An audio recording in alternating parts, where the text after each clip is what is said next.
Ramakrishna Hari. So आज आषाढी एकादशी आहे, त्यामुळे विष्णू सहस्त्रनाम याचा जप केला, छानपैकी तयार झाले आणि मंदिरात आले. आज उपवास आहे निरंकार, बघू पूर्ण होतोय का. त्यानंतर मग मम्मी पंढरपूरला जाणार होती, त्यामुळे तिच्या इकडे गेले. तिकडे भजन होतं. म्हटलं आता पंढरपूरला तरी जाता येत नाही आहे, कारण घरात क्लासेस आहेत. इच्छा असली तरी नव्हतं येत. सो भजनाचा आस्वाद घेतला. मग घरी आले. 9 वाजता मुलं सगळी आलीच होती. 3 पर्यंत त्यांचा क्लास होता. फराळ पण सगळ्यांनी घरीच केला, कारण एक्झाम्स आहेत. आता काही मुलांचे आज रिझल्ट पण लागलेले, सो ते पण घरी आलेले. पेपर्स वगैरे दाखवले.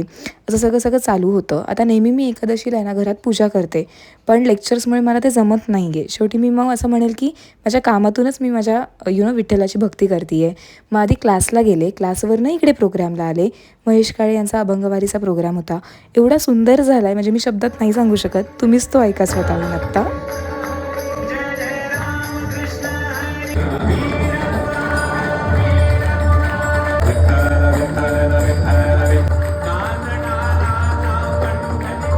शेवटी आता मी एवढंच म्हणेल, काय तुझी माया सांगू श्रीरंगा, संसाराची पंढरी तू केली पांडुरंगा.